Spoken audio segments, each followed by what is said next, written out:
పరిరక్షకులుగా ఉండాల్సిన పెద్దలు అవినీతికే అండగా మారారు. శ్రీ మాణిక్యాంబ సమేత శ్రీ భీమేశ్వర స్వామి వారి దివ్యక్షేత్రం డాక్టర్ బిఆర్ అంబేద్కర్ కోనసీమ జిల్లా రామచంద్రాపురం మండలం ద్రాక్షారామం గ్రామంలో ఉంది. ఇది సుప్రసిద్ధమైన శైవ క్షేత్రం. ఈ క్షేత్రం చాలా పురాతనమైంది, చాలా విశిష్టమైనది. అష్టాదశ శక్తిపీఠాల్లో 12వ శక్తిపీఠంగా ఈ ఆలయానికి మంచి ప్రాచుర్యం ఉంది. ఈ దేవస్థానానికి కార్యనిర్వహణాధికారిగా పిటివివి సత్యనారాయణమూర్తి అలియాస్ తారకేశ్వరరావు 8వ తారీఖు 8వ నెల 2022వ తేదీన ఛార్జ్ తీసుకొని ఇక్కడ రాజకీయాలు చేయటం మొదలుపెట్టారు. ఇతను వైఎస్ఆర్సీపీ పార్టీకి వీర విధేయుడు. ఇతన్ని కార్యనిర్వహణాధికారి అనడం కంటే వైఎస్ఆర్సీపీ కార్యకర్త అనటం చాలా ఉత్తమం. ఎందుకంటే గత ప్రభుత్వం మాజీ మంత్రి అండదండలు చూసుకొని ఆ మంత్రికి సమీప బంధువు కావటం వల్ల ఈ దేవస్థానంలో ఇతను చేయని అరాచకాలు లేవు. ఇతనిపై ఈ దేవస్థానంలో అనేక అవినీతి ఆరోపణలున్నాయి. అంతేకాకుండా పిఆర్సీ విషయంలోనూ భక్తులకు సౌకర్యాల విషయంలోనూ ప్రతి విషయంలోనూ కాంట్రవర్సీ చేశారు. గత ప్రభుత్వం అండదండలు చూసుకొని ఇతను చేయని అరాచకాలు లేవు. ఈ వైఎస్ఆర్సీపీ పార్టీకి చెందిన ఈవో తారకేశ్వరరావుపై ఈ కూటమి ప్రభుత్వం ఎటువంటి చర్యలు తీసుకుంటుంది అనేది ప్రశ్న. దీనిపై ఇప్పటికే గుడి పెద్దలు బగ్గుమంటున్నారు.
రైట్, ఇక ఇదే అంశానికి సంబంధించి మరిన్ని వివరాలు మా ప్రతినిధి మూర్తి లైవ్ ద్వారా అందిస్తారు.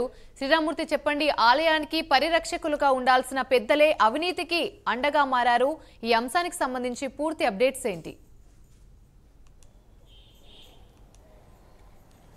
యామిని, చాలా సుప్రసిద్ధ పుణ్యక్షేత్రం ఈ మాణిక్యాంబ సమేత భీమేశ్వర స్వామి ఆలయం. ఇది ఒక దక్షిణ కాశీగా పేరొందిన ఆలయం.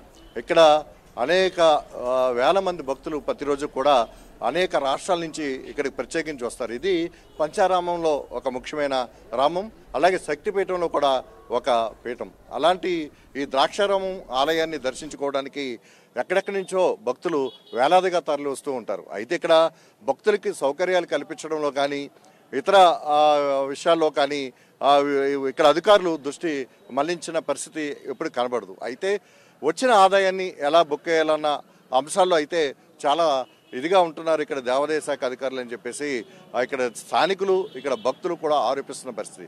ప్రధానంగా చూసినట్లయితే ఇక్కడ ఈ ఆలయానికి, భీమేశ్వర స్వామి ఆలయానికి 18 ఏళ్ల క్రితం వచ్చిన ఈవో పిటివి సత్యనారాయణ అంటే తారకేశ్వరరావు ఉంటారు.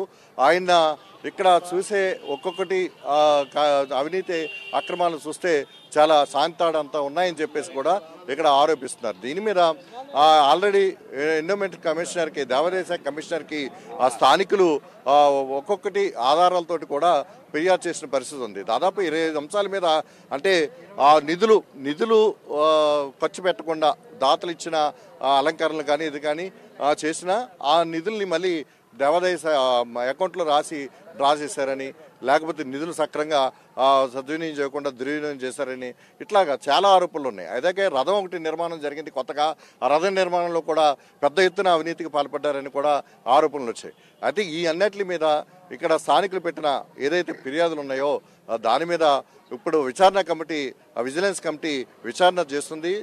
రెండో రోజు 3వ రోజులుగా విచారణ జరుగుతుంది. అయితే ఇక్కడ కొన్ని అంశాలు ఎవరైనా కలిసి ఆ విజిలెన్స్ కమిటీకి ఫిర్యాదులు కూడా ఇస్తుంటే స్వీకరిస్తున్న పరిస్థితి. ఈ నేపథ్యంలో చూసినట్లయితే ఈ ఆలయానికి మంత్రి అయిన తర్వాత ఈ రామచంద్రపురానికి ప్రాతినిధ్యం వహిస్తున్న తెలుగుదేశం పార్టీకి చెందిన ఎవరైతే వాసిరెడ్డి సుభాష్ ఆ తర్వాత మంత్రి వర్గంలో కూడా వచ్చారు, మంత్రిగా కూడా ఆయన ప్రాతినిధ్యం వహిస్తున్నారు. ఆయన మొదటిసారి ఇక్కడ ఈ ఆలయంలో దర్శనం కోసం వచ్చినప్పుడే ఇక్కడ ఏమి అవినీతి జరుగుతుందో ఆయన స్పష్టంగా అందరి ముందే స్పష్టం చేశారు. ఇక్కడ విజిలెన్స్ ఎంక్వైరీ చేసి మొత్తం అంతా తేలుస్తానని చెప్పి కూడా మొదటగా ఆయనే ప్రకటించారు ఇక్కడ ఏమి అవినీతి జరుగుతుందో. అలాంటి అవినీతి అక్రమాల మీద ఈవో మీద ఇప్పుడు విజిలెన్స్ ఇది జరుగుతుంది. దాని మీద ఇప్పుడు ఫిర్యాదులు ఇచ్చిన వారు కానీ లేకపోతే ఇంకా ఫిర్యాదులు చేసేవారు కానీ ఇక్కడ స్థానికులు భక్తులు కూడా చాలామంది ఉన్నారు. ఇక్కడ వీరిని అడిగి తెలుసుకుందాం. చెప్పండి, అసలు ఇక్కడ ఈ దేవస్థానం ఈవో ఇదైతే భీమేశ్వర స్వామి ఆలయం ఈవో మీద ఫిర్యాదు చేశారు. అందులో ప్రధానంగా మీరు ఆ ఫిర్యాదుల్లో మీరు కూడా ఉన్నారు. అసలు ఏం జరిగింది, ఎన్ని ఫిర్యాదులు చేశారు, అవి అంటే డబ్బులు ఏ విధంగా అక్రమ దారికి మళ్ళింది, దుర్వినియోగం చేశారు, అసలు ఇప్పుడు విజిలెన్స్ కమిటీ ఎందుకు జరుగుతుంది? సార్, నా పేరు ఆళ్ళ శివలక్ష్మీనారాయణ, ద్రాక్షారామ జనసేన పార్టీ. గత సార్వత్రిక ఎన్నికలు అయిన తర్వాత మంత్రి గారు దర్శనార్థం మా గుడికి రావడం జరిగిందండి. అందులో భాగంగా వారికి మేము కొన్ని అంశాల మీద ఈ ఈవో గారు చేసిన అక్రమాల మీద వారికి మేము చెప్పడం జరిగింది. వారు వెంటనే విజిలెన్స్ కమిటీ ఏర్పాటు చేస్తామని చెప్పేసి చెప్పారు. అందులో భాగంగా మొన్న సోమవారం నాడు విజిలెన్స్ కమిటీ వారు వచ్చారండి. వారికి 11 అంశాలు 25 పాయింట్లతో అన్ని రుజువులు, అన్ని స్టేట్మెంట్లు, అన్ని ట్రాన్సాక్షన్ ఐడీలతో సుద్దా వారికి పూర్తి స్థాయిలో 25 పాయింట్లతోనే మేము ఫైల్ చేసి ఇవ్వడం జరిగిందండి. వారు విచారణ మొన్న సోమవారం నాడు వచ్చారు. వారు సోమవారం నుంచి శుక్రవారం వరకు విచారణ చేస్తారని చెప్పారు. ఆ విధంగా మేము చేస్తున్నాము. అదేవిధంగా ఈ విచారణకి సహకరించిన మా సుభాష్ గారికి మేము ఎంతో రుణపడి ఉన్నామండి ఈ అంశంలో. అదేవిధంగా ఈ యొక్క మా యొక్క పాత జరిగిన ఎవరైతే ఈవో గారు ఉన్నారో ఎలాంటి అవినీతి 25 అంశాల్లో ఎలాంటి అక్రమాలు చేశారని ఉన్నాయి, ఎలాంటి విషయాలు పేర్కొన్నారు, దాని మీద ప్రాంతీయ కమిషనర్ కూడా ఇక్కడ సుబ్బారావు వచ్చారు, ఆయన కూడా కలిసారు. ఏమున్నాయి అందులో? ఏ అంశాలంటే సప్తగారు అభివృద్ధి పేరుతో ఆ యొక్క డబ్బు కూడా వారి జరిగి వెళ్ళిందండి. అలాగే గత సంవత్సరం ఒక సంవత్సరాల కిందట శంకరపేట నుండి విజయేంద్ర సరస్వతి మహాస్వామి వారు మా గుడికి దర్శనం జరిగిందండి. వారికి 3 లక్షల రూపాయలు డ్రై ఫ్రూట్స్ ఇచ్చామని చెప్పేసి కూడా బిల్లు పెట్టుకోవడం జరిగిందండి. అదేవిధంగా ఈ యొక్క ఆలయం యొక్క గోపురానికి వైసీపీ పెద్దల అండదండలతో ఈ యొక్క ఈవో గారు చేసిన పూర్తి లైటింగ్ కూడా వేశారండి. కార్తీక మాసం సోమవారం ఇదే ప్రైమ్ న్యూస్ వాళ్ళు అప్పుడు వేయడం జరిగిందండి. దాని తర్వాత మార్చడం జరిగిందండి.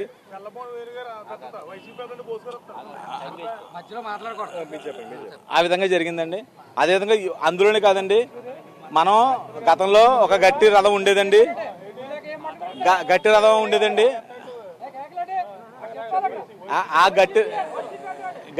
ఉండేదండి. వీరు అభివృద్ధి పేరుతో ఆ రథాన్ని విడగొట్టండి మరలా కొత్త రథం చేసి దాంట్లో రూపాయి కూడా ఎట్టి పరిస్థితుల్లో పాదకర్షత లేకుండా అందరి దగ్గర డొనేషన్ తీసుకుని డొనేషన్ లిస్ట్ కూడా తెలియజేయకుండా వారు అన్ని యొక్క అక్రమాలు ఏమేమి చేయాలి అన్ని కూడా చేశారండి. A to Z మేము ఎన్నాళ్ళకి వివరణ అడిగాం, వివరణ చెప్పాల్సిన పని లేదని కూడా ఎన్నోసార్లు చెప్పడం జరిగిందండి. దానికి కారణాలు రకరకాలుగా నాకు బంధువులు ఉన్నారు, ఆ కారణాలు కూడా ఓపెన్గా చెప్పేశారండి ఆయన. కనుక అవన్నీ చాలా ఇబ్బంది అయిన విషయాలు. రథం చేయించాల్సిన అవసరం ఉందా అసలు? అది చేయించాలని చెప్పేసి ఎవరైనా సిఫార్సు చేశారా? ఏదైనా దాని మీద కమిటీ ఉంది ఈ రథం మళ్ళీ పునర్నిర్మాణం చేయాలనేది, అట్లాంటిది ఏమన్నా? పునర్నిర్మాణం అంటే కనీసం వారు ఎటు విధంగానే మమ్మల్ని అడగలేదండి. ఏం చేయాలనే విషయం కూడా మాకు ఏం అడగలేదు మమ్మల్ని ఏమో కూడానండి. వారు రథం కడుతున్నామని చెప్పారండి. ఆఖరి మేము చెప్పేది ఏంటంటే అప్పుడు మేము ప్రధానంగా చేసేది ఏంటంటే అప్పట్లో జనసేన ఇన్ఛార్జ్ ఎవరైతే ఉన్నారో చంద్రశేఖరం తీసుకొచ్చామండి. మన ఇంట్లో కొనుక్కునే కలప 6 నెలల్లో పక్కన ఆరబెడితే కానీ ఎవరు కూడా ఇల్లు కట్టుకోరండి, అది అందరికీ తెలిసిన విషయమే. అటువంటి దాన్ని వీరు కనీసం ఏ రోజు కూడా ఆ కలపని ఏదైతే పచ్చికర ఉందో ఆ పచ్చికరతో చేసేదండి. మేము మొట్టమొదటిసారి ఆ రథం స్వామివారి వివాహానికి వాడేటప్పుడు ఆ రథం ఏ విధంగా ప్రమాదం జరుగుతుందో అని చెప్పి భయంతోనే గ్రామస్తులందరం కూడా ఆ రోజు రథోత్సవం నిర్వహించామండి. ఆ విధంగానే కూడా చక్రాల కొద్దిగా ప్రాబ్లం రావడం అన్నీ జరిగినాయండి.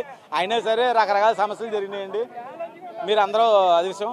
పైగా ముఖ్యంగా మేము అందరం కోరుకునేది ఏంటంటే ఖచ్చితంగా గత ప్రభుత్వం దేవాదాయాన్ని ధర్మాదాయాన్ని ఆదాయం చూసింది తప్ప దేవం లేదు, ధర్మం కూడా రెండూ చేయలేదండి. ఈసారి ప్రభుత్వం మాత్రం ఖచ్చితంగా దేవాన్ని ధైర్యం చూడండి. అదేవిధంగా వచ్చిన భక్తులకు అందరికి కూడా సౌకర్యాలు కలిగించాలండి. మరొక విషయం ఏంటంటే నాకు సుభాష్ గారు సమన్వయకర్తగా ఈ యొక్క ఆలయాన్ని అప్పచెప్పారండి. ఈ 2 నెలల్లో నేను చూసిన అంశాలు ఏంటంటే ప్రతి బిల్లుకి కూడా అసిస్టెంట్ కమిషనర్ నుంచి 10% కమిషన్ వస్తేనే ఆ బిల్లులు శాంక్షన్ అవుతున్నాయండి. అది చాలా ఇబ్బంది అయిన విషయం. అది నాకు ఈ 2 నెలల్లో వచ్చిన అనుభవం ఏంటంటే ఏ బిల్లు చెప్పినా సరే అసిస్టెంట్ కమిషనర్ ఎవరైతే ఉన్నారో లేదా కమిషనర్ ఆఫీసులు ఏవైతే ఉన్నాయో అవన్నీ కూడా పర్సంటేజ్తో నడుపుతున్నాయండి. భక్తులు మేము ఇచ్చిన డబ్బులతో మీరు పర్సంటేజ్ తీసుకోవడం అనే విషయాన్ని మేము చాలా దారుణంగా ఇబ్బంది పడుతున్నామండి. ఖచ్చితంగా ఈసారి జరిగేది ఏంటంటే మాకు సుభాష్ గారు ఉన్నారు, వారు మాకు న్యాయం చేస్తానని చెప్పారు. న్యాయం జరుగుతుంది. అలాగే మా మినిస్టర్ గారు చెప్పిన మాటలకి అలాగే ఈ ప్రభుత్వాన్ని మేము చెప్పేది ఏంటంటే ఈసారి జరిగే ప్రతి ఇక్కడే కాదండి రాష్ట్ర వ్యాప్తంగా జరిగే ఏ హిందూ దేవాలయం సరే సంవత్సరంకి ఒకసారి ఆడిటింగ్ పెట్టండి. అది మీ ఆడిటింగ్ మీ అధికారులు చేయడం కాదు. అక్కడ హిందూవాదులు ఉంటారు, హిందూ పెద్దలు ఉంటారు, హిందూ ఒక ముందుకు తీసుకెళ్లే వ్యక్తులు ఉంటారు. వాళ్ళందరినీ కూర్చోబెట్టి మీరు ఆడిటింగ్ చేయండి. పెట్టే 10 పైసా మీద కూడా ఖచ్చితంగా భక్తులకు సమాధానం చెప్పండి. ఈ డిబ్బులు వేసే డబ్బు ప్రతిదీ కూడా మాది, మా హిందువులది, మా హిందువులు మాత్రం మీరు వాడండి తప్ప మీ ఇష్టమైన వాటికి వాడడానికి మాత్రం మేము ఎట్టు బస్సు వంచుకోం. గత ప్రభుత్వం చర్చిలకి మసీదులు కూడా వాడిందని తెలిసింది. అటువంటి పరిస్థితి అయితే మీరు తీసుకురాకండి దయచేసి. మేము కూటమి పెద్దలు కానీ కూటమి యొక్క గవర్నమెంట్ చేసి మేము చెప్పేది ఏంటంటే ఈ యొక్క ఎవరైతే ఈవో ఉన్నారో వారిని ఏదో అరెస్ట్ చేయడమో లేకపోతే సస్పెండ్ చేయడమో మేము కోరుకోవట్లేదు. 3 కోట్ల రూపాయలు సుమారు అవినీతి జరిగిందని తెలిసింది మాకు. ఆ సొమ్ము అంతా కూడా మా స్వామివారికి మీరు వెనక్కి తీసుకురావాలి తప్ప మీరు ఏదో అరెస్ట్ చేసామని చెప్పేసో లేదా సస్పెండ్ చేసామని చెప్పడం వల్ల మాకు ఏదో ఉపయోగం లేదు. ఆ ఏ డబ్బు ఉందో ఆ డబ్బు అంతా మాకు వెనక్కి తెచ్చి మాకు చూపించినప్పుడు మాత్రమే దీన్ని మేము వస్తాం. లేదా పోరాటం మాత్రం ఆగదండి. ఇది తీవ్ర స్థాయిలో జరుగుతుందండి. ఇదే దేవాలయం ముందు మేము అందరం కూడా స్వామివారిని దర్శనం కూడా ఆపేసి మేము అడ్డంగా కూర్చోవాల్సిన పరిస్థితి ఏర్పడితే ఏ డబ్బు అయితే ఉందో ఆ డబ్బు అంతా మాకు వెనక్కి తీసుకురావాలండి. ఆ డబ్బు మాది, మా హిందువులది, మా హిందువులకే మీరు ఖర్చు పెట్టాలి. ఈ దేవస్థానం బాధ్యత. ఎందుకంటే మీ అధికారులు ఎప్పుడో ఉంటారు పోతారు, కానీ మా యొక్క మేమందరం కూడా ఈ ఊర్లో వాళ్ళు మేమందరం ఉంటాం. ఆ సొమ్ము మాది కనుక మీరు ఖచ్చితంగా ఈ కూటమి గవర్నమెంట్ కానీ అందరికీ కూడా మేమేమి చెప్తున్నామంటే ఆ సొమ్మును మాకు తీసుకొచ్చి రికవరీ చూపించినట్టు మాత్రమే మీ పాదస్ కదా చిత్తశుద్ధి కనబడుతుందండి. దయచేసి అందరూ కూడా